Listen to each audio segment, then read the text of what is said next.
Hello everyone, welcome back to the channel. So this is the part number 3 of change in PSR. Change in PSR को हम बहुत अच्छे ढंग से कर रहे हैं क्योंकि आगे आने वाली पूरी की पूरी बुक मेरी इसी पे बेस्ड है। अगर मैंने ये एक चैप्टर अच्छे से कर लिया तो एडमिशन, रिटायरमेंट, डेथ और डिसोल्यूशन ये सभी चैप्टर हम बहुत आराम से कर लेंगे। सो चेंज इन PSR के पार्ट 3 में हम पढ़ने वाले हैं revaluation of assets and liabilities और adjustment of capital basic questions. इससे पहले हमने दो पार्ट लाया मैं आपके लिए। एक में मैंने आपको रेशियो बेस्ड क्वेश्चन सारे करवा दिए और मैंने आपको सारे का सारा ट्रीटमेंट ऑफ गुडविल करवा दिया। दूसरे पार्ट में मैं आपके लिए लेकर आया कि ट्रीटमेंट ऑफ WC या workman compensation reserve, investment fluctuation reserve और एक्यूमुलेटेड प्रॉफिट्स, लॉसेस या फिर डेफर्ड रेवेन्यू एक्सपेंडिचर, इन सबके ट्रीटमेंट हमने एक साथ कर लिए थे। अब हम करेंगे, बहुत आराम से समझेंगे revaluation of assets and liabilities को हम कैसे ट्रीट करते हैं। बड़ी सिंपल सी बात है कि अगर पार्टनर्स के बीच में प्रॉफिट शेयरिंग रेशो चेंज हो रहा है तो हमें देखना पड़ेगा ना एसेट्स और लायबिलिटीज की वैल्यू को रिवैल्यू करना पड़ेगा कि आज की डेट में इनकी क्या वैल्यू है और उसकी एडजस्टमेंट करनी पड़ेगी। फिर हम क्या कर सकते हैं, इनकी चेंज इन PSR को हम सही इफेक्ट में ला सकते हैं। तो किस किस तरीके से आप इनको एडजस्ट कर सकते हो अच्छे से आज हम सीखेंगे। सबसे पहले देखते हैं कि ये जो revaluation of assets of liabilities है इसके हमारे को क्या क्या ट्रीटमेंट दिए गए हैं, क्या क्या ऑप्शंस है मेरे पास कि मैं जो फॉलो कर सकता हूं और इनको ट्रीट कर सकता हूं। तो मेरे पास यहाँ पर दो ऑप्शन होते हैं, जल्दी से देखते हैं क्या ऑप्शंस हैं। देखो, तो मेरे पास दो ट्रीटमेंट्स हमें दिए गए हैं, दो तरीकों से हम इनको ट्रीट कर सकते हैं। क्या क्या है, जैसे याद है हमने treatment of general reserve, specific reserve, deferred revenue expenditure, उनके दो ट्रीटमेंट करे थे। एक तो हमने कहा था partners want to distribute, partners चाहते हैं कि इनको हम बैलेंस शीट से खत्म कर दें। दूसरा था कि partners do not want to distribute, जब वो चाहते थे डिस्ट्रीब्यूट करना तो हमने बोला था इनको आप पार्टनर से बांट दो, जो भी प्रॉफिट वाली चीजें वो पार्टनर से बांट दो, जो भी लॉस वाली है पार्टनर की कैपिटल से राइट ऑफ कर दो। अब भी हम कहेंगे, और दूसरा हमने क्या कहा था, दूसरा हमने कहा था कि अगर पार्टनर्स चाहते हैं कि हम इनको एज इट इज ऐसे ही रिकॉर्ड करें, हम इनको कैरी फॉरवर्ड करें सेम वैल्यूज पे, तो हमने कहा था कि हम क्या करेंगे, एडजस्टमेंट एंट्री पास करेंगे, कैलकुलेट करेंगे नेट इफेक्ट का। नेट इफेक्ट पॉजिटिव हुआ तो एंट्री करेंगे गेनिंग टू सैक्रिफाइसिंग, अगर नेट इफेक्ट नेगेटिव हुआ तो एंट्री करेंगे सैक्रिफाइसिंग टू गेनिंग। सिंपल सा treatment, ditto same copy paste treatment है रिवैल्यूएशन का भी। Revaluation of assets and liabilities के लिए पार्टनर्स के पास दो चॉइसेस हो सकती हैं। पार्टनर्स के पास दो चॉइसेस हो सकती हैं। पहली चॉइस वो कह सकते हैं कि we want to record revised values in new balance sheet, कि हम चाहते हैं हम रिवाइज्ड वैल्यूज को नई बैलेंस शीट में लिखें। ठीक है, कि जो भी नई वैल्यूज है एसेट्स लायबिलिटीज की, कि जो मतलब हमने रीवैल्यू करके पता चला जो हमारी नई वैल्यूज आई है, हम उनको रिकॉर्ड करना चाहते हैं अपनी बैलेंस शीट में। या क्या आ सकता है, पार्टनर्स क्यों लिख रहे हैं, सीधा वांट टू लिख देते हैं। Partners want to record assets liabilities at their old values, जो उनकी पहले वाली वैल्यूज हैं उसी पे वो रिकॉर्ड करना चाहते हैं, वो नई वैल्यूज पे रिकॉर्ड नहीं करना चाहते हैं। ठीक है, या इसको वो इस तरीके से भी पुट कर सकता है, और पार्टनर्स वांट टू डिस्ट्रीब्यूट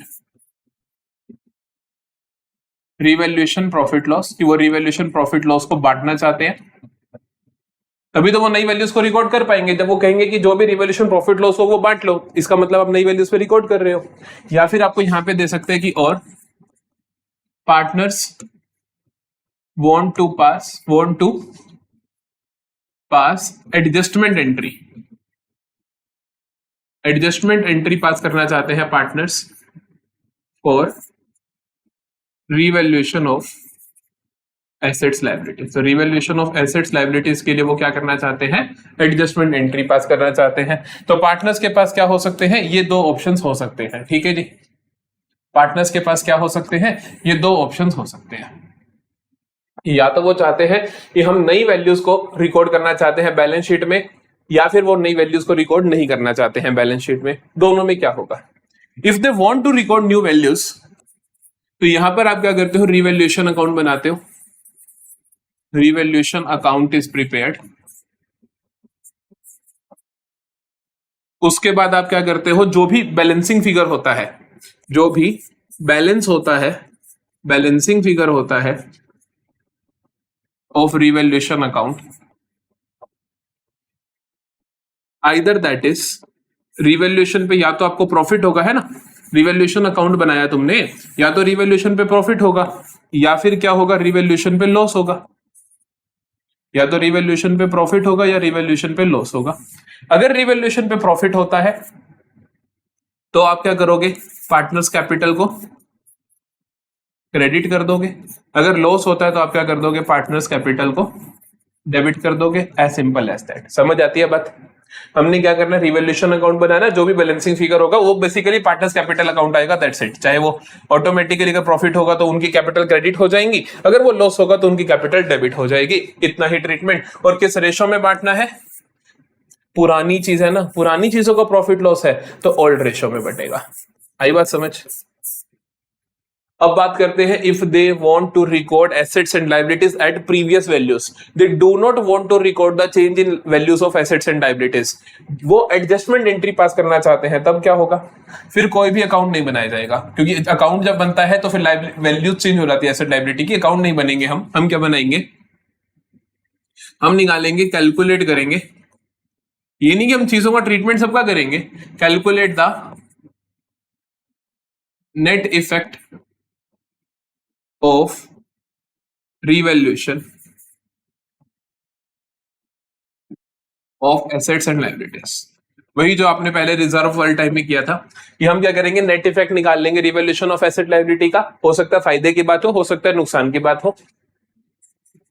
अगर नेट इफेक्ट आता है मेरे पास पॉजिटिव, या फिर नेट इफेक्ट आएगा मेरे पास negative. If net effect positive है या फिर इफ नेट इफेक्ट नेगेटिव है, इफ पॉजिटिव और नेगेटिव। अगर नेट इफेक्ट तुम्हारा पॉजिटिव आता है तब आप एंट्री क्या करोगे, वही गेनिंग टू सैक्रिफाइसिंग। समझ गए, gaining partners capital account debit to sacrificing. ऐसा हम क्यों करते हैं, ऐसा हम इसलिए करते हैं कि हम कहते हैं कि देखो कल को फायदा होगा गेनिंग वाले को, तो गेनिंग वाला आज ही भुगत ले, उसी कैपिटल को डेबिट कर दिया। नेगेटिव अगर हो तो एंट्री करते हैं हम sacrificing to gaining, sacrificing to gaining. यहां पर हम कहते हैं कि नेगेटिव है, टोटल घाटा है, तो कल को सैक्रिफाइस जो कम कर, जिसका शेयर कम हो रहा है, कल को वो कम घाटा सहेगा, तो हम कहते हैं तू आज ही बियर कर, आज ही तेरी कैपिटल को हम डेबिट करेंगे। सॉर्टेड है भाई, बिल्कुल सॉर्टेड है। बताओ, ले लो एक स्क्रीनशॉट, लिख लो अपनी नोटबुक्स में, कभी गलती होगी ही नहीं। अब देखते हैं सर जो रिवैल्यूएशन अकाउंट फॉर्मेट है। देखो अकाउंट किसी भी चीज का बनाया जाता है कि एक साइड आप फायदे की बातें लिखते हो, एक साइड आप नुकसान की बातें लिखते हो। जैसे मान लो मेरे को नेट इफेक्ट निकालना है revaluation of assets and liabilities का, तो मैं क्या करूंगा, एक साइड तो फायदे वाली चीज लिख दूंगा, प्लस कर दूंगा, और नुकसान वाली चीजें माइनस कर दूंगा। रिवैल्यूएशन अकाउंट बनाना है तो मैं क्या करूंगा, इस अकाउंट के अंदर एक साइड फायदे की बातें लिखूंगा, एक साइड नुकसान की बातें लिखूंगा। जल्दी से देखो अब रिवैल्यूएशन अकाउंट का फॉर्मेट। तो रिवैल्यूएशन अकाउंट का फॉर्मेट कैसा दिखता है, कोई भी अकाउंट है वो टी शेप ही होगा। ये तो बड़ी कॉमन सेंस की बात है ना, कोई भी अकाउंट होता है वो टी शेप ही होता है। तो हमने बना दिया ये रिवैल्यूएशन अकाउंट। आराम से समझना,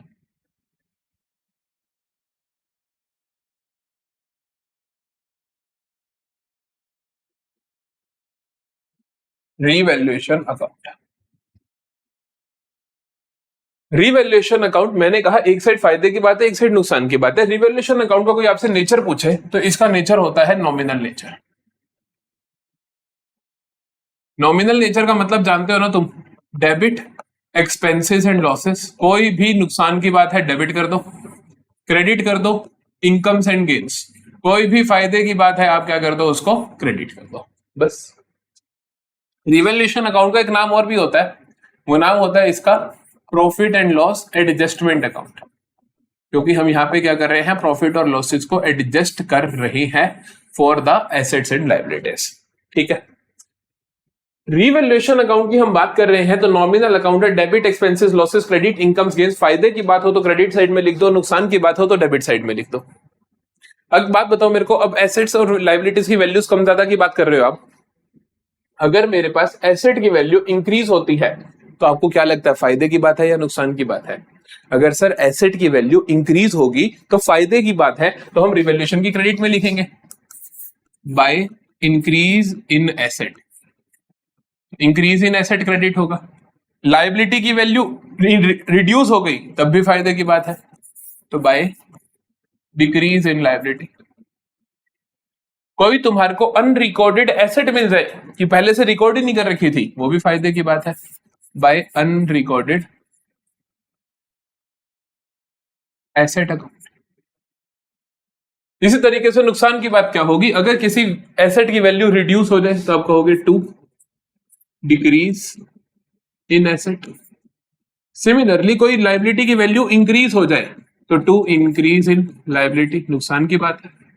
अनरिकॉर्डेड एसेट के साथ आप लिखोगे टू अनरिकॉर्डेड लायबिलिटी, कि भैया कोई ऐसी लायबिलिटी थी जो तुमने आज तक रिकॉर्ड ही नहीं करी लेकिन तुम्हारी है, पड़ी एग्जिस्टेंस में है, तो आप उसको रिकॉर्ड कर दोगे। जब रिकॉर्ड करोगे तो नुकसान की बात है, रिवैल्यूएशन के डेबिट में लिख दिया। समझ गए। अब कई बार क्या होता है, रिवैल्यूएशन के टाइम आप कुछ खर्चा कर देते हो, कुछ एक्सपेंस कर देते हो, तो रिवैल्यूएशन एक्सपेंस लिख देते हो, वो कोई बड़ी बात नहीं, आप लिख दो टू, सीधा कैश अकाउंट ही लिख दो, कैश या बैंक अकाउंट, ब्रैकेट में रिवैल्यूएशन एक्सपेंस। कई बार रिवैल्यूएशन जिससे करवाते हो आप तो उसको रिवैल्यूएशन का खर्चा देते हो, ये बहुत रेयर एंट्री होती है, दैट्स इट, कोई बड़ी बात नहीं है। तो कुल मिलाकर अगर ये साइड इससे ज्यादा हुई तो फायदे की बात की नुकसान की बात, ये साइड फायदे वाली है सर, फायदा अगर ज्यादा हुआ नुकसान तो फायदे की बात हुई, तो आप क्या करोगे, if this is higher than this is more than this, तो यहां पे बैलेंसिंग फिगर आएगा आपका टू। प्रॉफिट हुआ लॉस हुआ, प्रॉफिट हुआ, टू रिवैल्यूएशन प्रॉफिट्स ट्रांसफर्ड, किसको ट्रांसफर करोगे, ओल्ड पार्टनर्स कैपिटल अकाउंट में, ओल्ड पार्टनर्स कैपिटल या फिर करंट अकाउंट में। समझते हो, ओल्ड पार्टनर्स बोला मतलब पुरानी रेशो में, अगर ये ज्यादा है इससे तब क्या होगा, लॉस आप लिखोगे by revaluation loss transfer to old partners capital या करंट अकाउंट। समझते हो मेरी बात को, इसमें से और इसमें से कोई एक होगा, रिवैल्यूएशन पे प्रॉफिट लॉस दोनों नहीं हो सकते, किसी एक साइड का बैलेंसिंग फिगर होगा, उस हिसाब से आप लिख देना। समझ गए, this is your revaluation account. फायदे की बात क्रेडिट में, नुकसान की बात डेबिट में, एसेट बढ़ गया तो फायदा क्रेडिट में, एसेट घट गया तो नुकसान डेबिट में, बात ही खत्म। समझ गए, यही सारी आइटम आएंगे, इनके अलावा कुछ नहीं आएगा, सिर्फ एसेट और लायबिलिटी को कंसीडर करोगे, ये मत सोचना कोई भी नुकसान हुआ यहां चला जाएगा, नहीं, एसेट की वैल्यू या लायबिलिटी की वैल्यू की वजह से कोई भी नुकसान हुआ यहां जाएगा। सॉर्टेड है। क्वेश्चन देखिए, अब हमें ट्रीटमेंट समझ आ गया, हमें फॉर्मेट समझ आ गया, अब हमें बस और बस हमें 3 क्वेश्चन करने हैं, क्लियर है कहानी, फिर 2 क्वेश्चन करेंगे, एडजस्टमेंट की कहानी भी क्लियर है। देखो, P Q and R are partners, P Q और आर क्या है, पार्टनर्स हैं in a firm sharing profits and losses in the ratio of 4:3:3 from 1 April 2025 they decided to share profits equally. Okay, the following revaluation is agreed upon, ये सारी revaluations हमने agree करी हैं। stock valued at 70,000 is now valued at 65,000। Stock जो कि मेरी किताबों में 70,000 का है उसकी वैल्यू करूंगा मैं 65,000। पहले देख लो ट्रीटमेंट कौन से वाला करना है, partners want to record new values और नॉट। तो देखें ये सारी बातें तो वो लिखी, यहाँ पे लिखा हुआ you are required to prepare revaluation account. Question ने बोला आप रिवैल्यूएशन अकाउंट बना दो, हम बोलेंगे ठीक है हम बना देते हैं, इतनी सी बात है। ये रिवैल्यूएशन अकाउंट का फॉर्मेट रेडी है, हम रिवैल्यूएशन अकाउंट बना देंगे, ठीक है।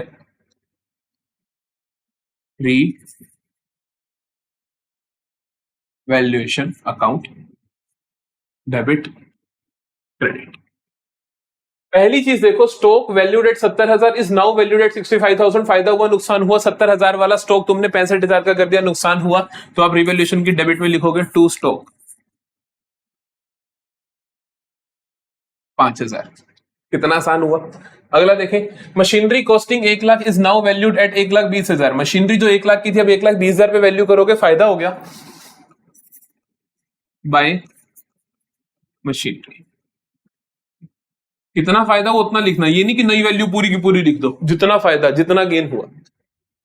A provision for doubtful debts is to be created at the rate 5% on debtors of 50,000। अब तुम्हें एक प्रोविजन क्रिएट करना है, तुम्हारे पास 50,000 के डेटर्स है, 5% का प्रोविजन बनाना है उस पे, तो फायदे की बात है नुकसान की है, सर नुकसान है कि प्रोविजन बनाना पड़ रहा है जो कि मैंने पहले बना ही नहीं रखा था।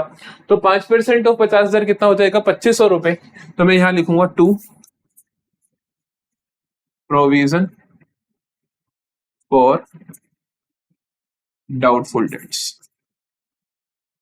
2500 रुपए। अगला देखो, an unrecorded liability of 6000 is to be provided for. एक मुझे लाइबिलिटी मिल गई जो अनरिकॉर्डेड थी, आज तक रिकॉर्ड ही नहीं करी, तो फायदे की बात नुकसान की, नुकसान की यहां पे लिख दोगे टू अनरिकॉर्डेड लाइबिलिटी कितने की है, 6000 की, 6000 की। A building worth 2.5 lakh was not recorded in the books. है ये कैसा बिजनेस है, ऐसी जनरली होती नहीं है, ये कैसा बिजनेस है, बिल्डिंग है 2.5 लाख के रिकॉर्ड करना भूल गए, चल कर देते हैं, रिवैल्यूएशन की क्रेडिट में चला जाएगा बाय बिल्डिंग अकाउंट। कितना है, 2.5 लाख का है, रिकॉर्ड कर दिया सर, है ना। कितना आसान है बताओ मुझे, कुछ भी मुश्किल हुई, कुछ भी मुश्किल नहीं हुई, छोटा सा बच्चा भी कर लेगा।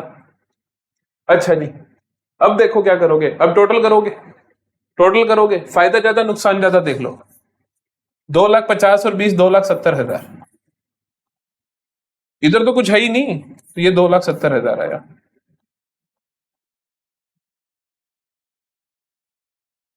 यहां पे क्या लिखोगे, टू रिवैल्यूएशन प्रॉफिट्स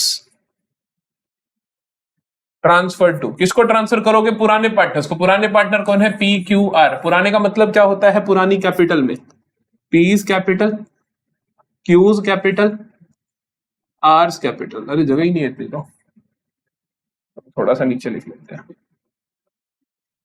अरे ठीक है, ठीक है, R's कैपिटल कितना हुआ ये देखो, 2,70,000 में से कितनों माइनस करो, 6, 5, 11, 13,500 माइनस कर दो। 2,70,000 में से 13,500 माइनस कर दो। क्या लिख दिया मैंने, 2,56,500 आया। 2,56,500 को आप, ये थोड़ा सही से लिखना भैया, ये नीचे जाना चाहिए थोड़ा। 2,56,500 है, तो इनको बांट दो पुरानी रेशो में, 4, 3, 3, 10 हिस्से कर दो, तो 25,650, 25,650 इंटू 4 यहां लिख दो, इंटू 3 यहां लिख दो, इंटू 3 यहां लिख दो। ये हो गया आपका क्वेश्चन खत्म। समझ गए कैसे रिवैल्यूएशन अकाउंट बेसिक फॉर्मेट तैयार होता है। एक और क्वेश्चन करें, थोड़ी और अच्छी क्लैरिटी आ जाएगी, क्या ही फर्क पड़ता है। अब देखो क्या है, ये क्वेश्चन में थोड़ा सा मैंने मोल्ड करा, देखो क्या है। Ravi, Suresh and Meena are partners in a firm sharing profits and losses in the ratio of 5:3:2. With effect from 1 April 2025, they decide to share profits equally in the future. Future में जाके वो equal बांटेंगे profits को। They agree on the following revaluations. ये सारी revaluation हुई। करना क्या है, you are required to pass the necessary journal entries for the above revaluations. आपको क्या करनी है, जनरल एंट्रीज पास करनी है। पिछले सवाल में तुमने क्या करा, तुमने रिवैल्यूएशन अकाउंट प्रिपेयर करा, अब क्या करना है, रिवैल्यूएशन एंट्रीज प्रिपेयर करनी है। मजा आएगा, ठीक है, मजा आएगा। रिवैल्यूएशन एंट्रीज प्रिपेयर करनी है। देखो हर चीज की एंट्री पास करेंगे, हम आराम से करेंगे। पहला कहता furniture originally costing 50,000 is now valued at 40,000।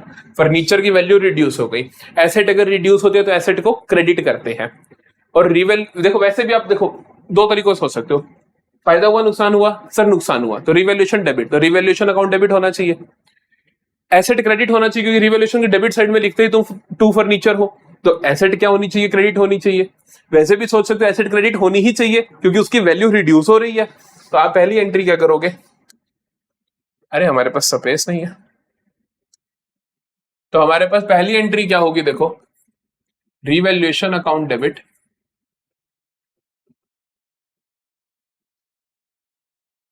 To furniture account. ठीक है, क्या होता है कि देखो जैसे इस क्वेश्चन में बोला उसने कि जनरल एंट्रीज पास करनी है आपको अबव रिवैल्यूएशंस की, तो रिवैल्यूएशंस की जब जनरल एंट्री पास की रहती है, जनरली आप ऐसा कर सकते हो कि जब जब रिवैल्यूएशन डेबिट होना है उसकी एक ही एंट्री पास कर दो। ठीक है, और भी कोई घाटे की चीजें आएंगी तो यहीं पे लिखते चले जाएंगे। जैसे ये फर्नीचर 10,000 है ना, अभी रिवैल्यूएशन के टोटल में मत लिखो, जितनी भी चीजें आएंगी सारी यहीं पे डेबिट वाली लिख देंगे। इसी तरीके से क्रेडिट की लिख दोगे। आप चाहो तो अलग अलग भी कर सकते हो, कोई गलती नहीं है, हम अलग अलग कर लेते हैं, वो थोड़ा देखने में सॉर्टेड लगेगा। तो रिवैल्यूएशन टू फर्नीचर 10,000। दूसरा देखें, दूसरे में बोलता है आपको land and building is appreciated by 1 lakh. Land and building को अप्रिशिएट कर दो 1 लाख से, मतलब फायदे की बात है। तो फायदे की बात है तो लैंड एंड बिल्डिंग को आप डेबिट करोगे, इंक्रीज करनी है आपने वैल्यू। आप करोगे land and building account debit to revaluation account. कितने से करोगे? 1,00,000 से करोगे। सॉर्टेड है। अगला देखें, a provision for doubtful debts is to be created 5% on sundry debtors of 80,000। 80,000 के सन्ड्री डेटर्स है, 5% का प्रोविजन बनाना है। 8 × 5 40, 4,000 का हो गया। नुकसान की बात है तो एंट्री क्या होगी? Revaluation account debit, revaluation account debit to provision for doubtful dates.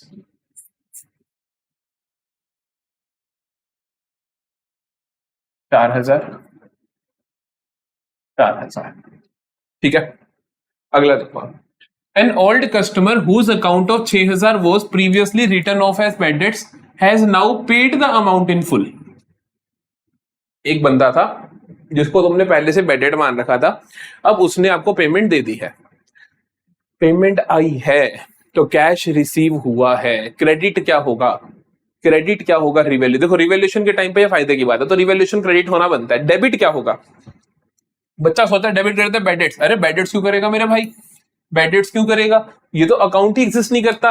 He was previously written off as bad debts, इसको हमने पहले बैड डेट्स मान लिया था। प्रीवियसली का मतलब पिछले किसी साल में, तो ये आपका खाता ही एग्जिस्ट नहीं करता। ये तो सिर्फ कैश आ रहा है, ये सिर्फ कैश आ रहा है, कैश आ रहा है। तो आप क्या लिखोगे? Cash account debit to revaluation account. ठीक है, 6,000 आया ना? 6,000 आया, 6,000 आया। ठीक है, अगली देखो, an unrecorded liability for repairs of 15,000 is to be brought into books. कोई लाइबिलिटी फॉर रिपेयर्स थी, उसको बुक्स में लेकर आना। रिवैल्यूएशन पे घाटे का सौदा है, एंट्री होगी revaluation account debit, revaluation account debit. Payment नहीं करी ना अभी, तो आप इसको क्या बोलोगे? प्रोविजन फॉर रिपेयर्स, क्योंकि कोई लाइबिलिटी रिपेयर्स की तो आप उसको प्रोविजन बना के रख दोगे, उसके लिए प्रोविजन फॉर रिपेयर्स। 15,000, 15,000 सॉर्टेड है, समझ आता है। This is your revaluation. देखो रिवैल्यूएशन का अकाउंट बनाना सीखा हमने, अब रिवैल्यूएशन की एंट्री सीखी। यहां तक ही अगर आप करते हो तो आपका 1 नंबर कट जाएगा। जितने मर्जी नंबर का क्वेश्चन आया 1 नंबर कट जाएगा। क्यों? क्योंकि जब आपने रिवैल्यूएशन अकाउंट बनाया, आपको याद हो तो आपने सारा कुछ करने के बाद एट द एंड क्या किया था? बैलेंसिंग फिगर था, आपने वो जो लॉस या प्रॉफिट था रिवैल्यूएशन में वो बांटा था। अब कौन बांटेगा? अब भी तो आप ही बांटोगे। तो आपको कैलकुलेट करना पड़ेगा कि रिवैल्यूएशन टोटल डेबिट कितना हो रहा है। 10,000 एक हो रहा है, 4 एक हो रहा है, 14,000, और यहां भी डेबिट हो रहा है 14 और 15 29,000। तो हमें पता चलता है कि 29,000 से तो आप डेबिट हो रहे हो। बैलेंसिंग फिगर निकालना पड़ेगा ना। क्रेडिट कितने से हो रहे हो आप? 1,00,000 से यहां हो रहे हो, 6,000 से यहां हो रहे हो, तो 1,06,000 से आप क्रेडिट हो रहे हो। तो नेट इफेक्ट फायदा 1,06,000 का, नुकसान 29,000 का। तो नेट क्या है? 1,06,000 में से 29,000 घटा दो, 1,06,000 में से 29,000 घटा दो। 1,00,000 में से 29,000 गए तो 1,00,000 में से 30 गए तो 70, 71,000 गए। 71,000 में 6 जोड़ दो, 71,000 में 6 जोड़ दो, बिल्कुल 71 में 6 जोड़ोगे तो 77,000। नेट रिवैल्यूएशन प्रॉफिट होता है आपको 77,000 का। नेट रिवैल्यूएशन प्रॉफिट होता है आपको 77,000 का। इसको बांटोगे आप, इसको बांटने की एंट्री क्या होगी? Revaluation account debit to Ravi, Suresh, Meena, पुरानी रेशो में 5-3-2 में एंट्री होगी revaluation account debit to Ravi, Suresh, Meena, इन सबके कैपिटल अकाउंट में, इन सबके कैपिटल अकाउंट में कितना जाएगा? 77,000। 5-3-2 की रेशो में टोटल 10 हिस्से कर दो, 7700 का एक हिस्सा आया। 7700 इंटू 5 जाएगा यहां, ऐसे मत लिख के आ जाना, मल्टीप्लाई कर देना। इंटू 3 आ जाएगा यहां, और इंटू 2 आ जाएगा यहां। समझ आती है बात? समझ आती है बात? इनकी पुरानी रेशो में हमने बांट दिया, नई रेशो से हमें कोई लेना देना नहीं है। एक और क्वेश्चन करें ताकि रिवैल्यूएशन बिल्कुल पक्का हो जाए। देखो क्या कहता है, X Y and Z, X Y और Z partners in a firm sharing profits and losses in the ratio 3:2:1। 3:2:1 में प्रॉफिट्स एंड लॉसेस बांट रहे हैं। They decided to change their profit sharing ratio to 2:2:2 with effect from 1 April 2024। They agreed not to open a revaluation account. इनने agree किया कि हम revaluation account open नहीं करेंगे। Instead, the following changes in the value of assets and liabilities are to be adjusted through capital accounts directly. Directly आप capital accounts में इनका adjustment कर दोगे। ये 4 आइटम्स आपको दे रखी है। इस केस में आप क्या करोगे? पहली चीज calculation of net effect. Calculation of net effect, इसको कई बार ऐसे ही बोल देते हैं कि हम स्टेटमेंट ऑफ रिवैल्यूएशन बनाएंगे, कोई फर्क नहीं पड़ता, आप ऐसे भी बोल सकते हो कि calculation of net effect of revaluation of assets and liabilities. क्या आएगा देखिए, लैंड एप्रिशिएटेड बाय 30,000, तो आप कहोगे increase in land 30,000। Plant and machinery depreciated by 20,000, depreciation in plant and machinery 20,000। नुकसान की बात है ना, नेगेटिव कर दो। Provision for doubtful debts to be increase by 3,000, नुकसान की बात है कि प्रोविजन बढ़ाना पड़ रहा है। Increase in provision 3,000। An unrecorded asset of 10,000 is to be recorded. एक अनरिकॉर्डेड एसेट मिल गई, फायदे की बात है। प्लस अनरिकॉर्डेड एसेट कितना आया आपके पास? 10,000। ये कितना बना? 30 प्लस 10 40, 40 में से 23,000 गया, 40 में से 23,000 गया तो 17,000। ये जो भी नेट इफेक्ट आया, अगर तुम रिवैल्यूएशन अकाउंट बनाते तब भी बैलेंसिंग फिगर 17,000 आता, और ये 17 का 17,000 तुम क्या कर देते थे? पार्टनर से बांट देते। लेकिन अब तुम बांटोगे नहीं, क्योंकि आपको क्या करना है? द फॉलोइंग चेंजेस क्या करने हैं? एडजस्ट करने हैं। क्या करने हैं? एडजस्ट करने हैं। अगर आपको ये एडजस्ट करने हैं तो आप क्या करोगे? पॉजिटिव बैलेंस है, पॉजिटिव हो तो सर गेनिंग टू सैक्रिफाइसिंग करते हैं, नेगेटिव हो तो सैक्रिफाइसिंग टू गेनिंग करते हैं, तो पॉजिटिव है गेनिंग टू सैक्रिफाइसिंग कर दोगे, गेनिंग टू सैक्रिफाइसिंग कर दोगे। चलो तो देखें calculation of gain and sacrifice. Calculation of gain sacrifice, किसने कितना गेन करा, किसने कितना सैक्रिफाइस करा। जल्दी से देखें एक्स का। एक्स का क्या है?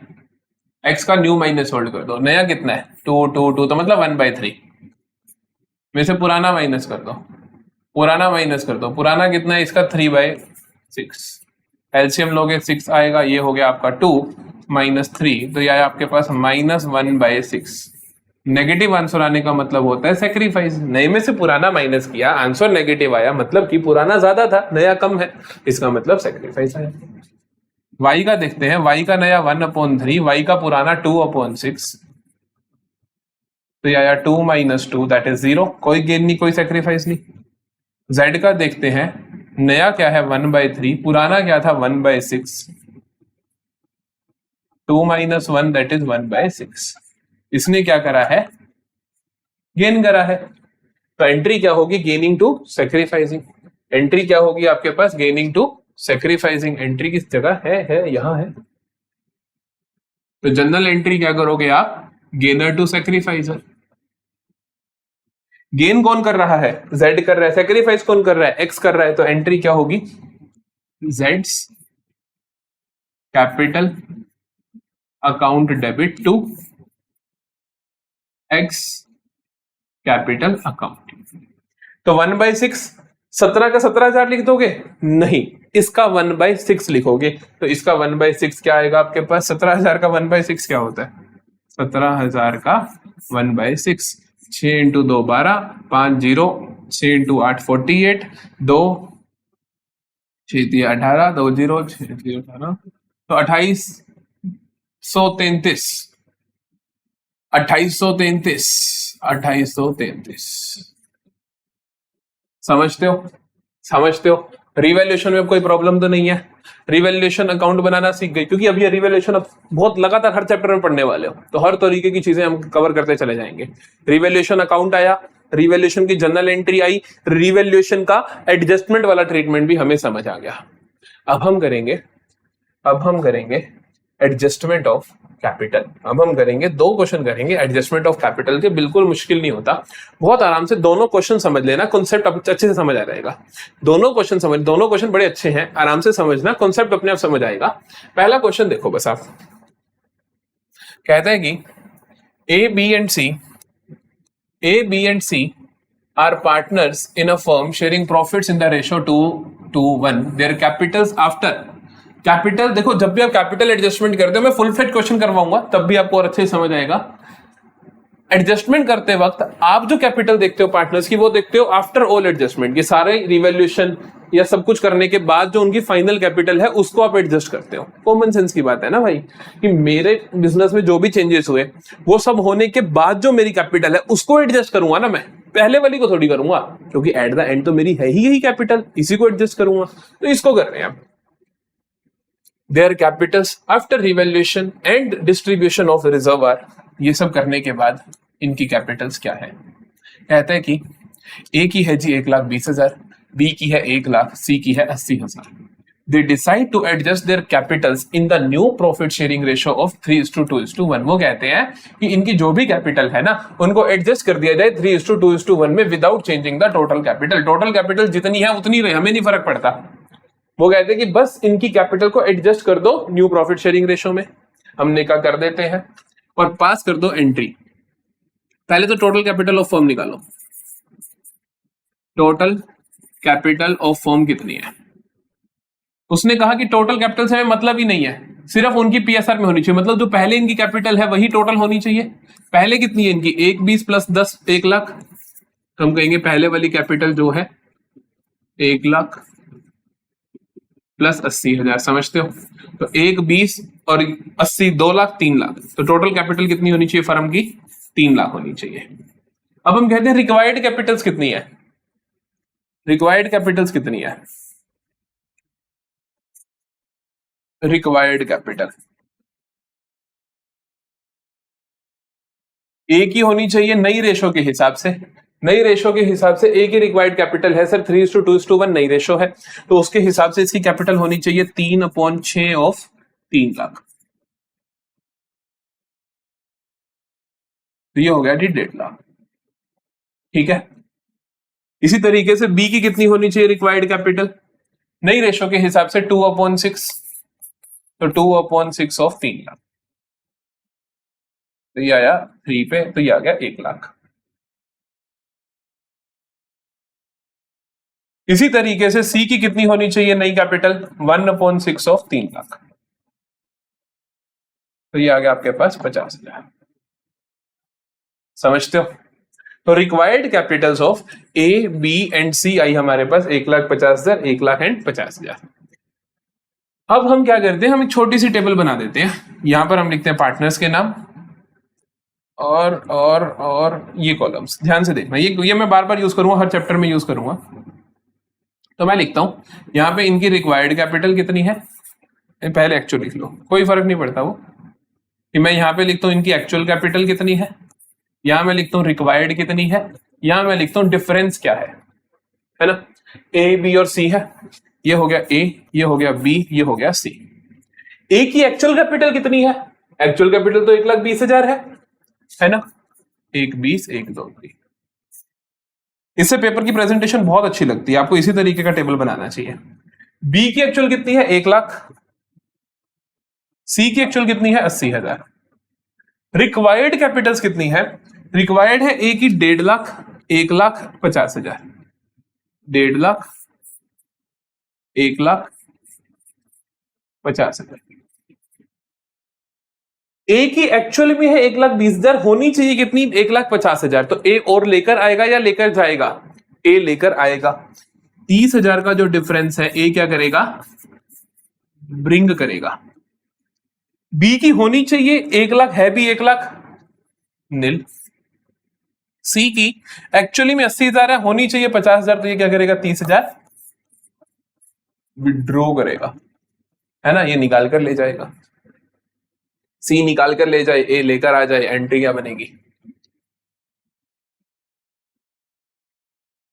सी निकाल कर ले जाए, ए लेकर आ जाए, ए लेकर आएगा तो एंट्री होगी cash account debit to A's capital account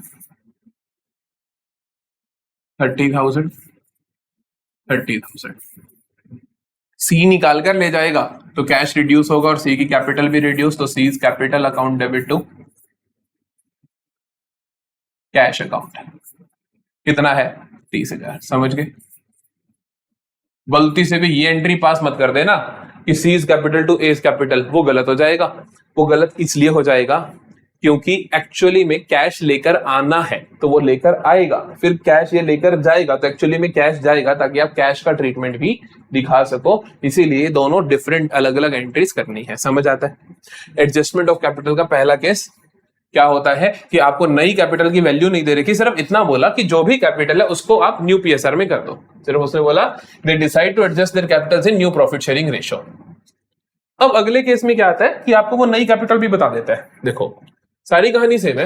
x Y and Z are partners in a firm sharing profits equally after certain adjustments. Capital के बैलेंसेस दे रखे हैं, एक्स का ये, वाई का ये, जेड का ये।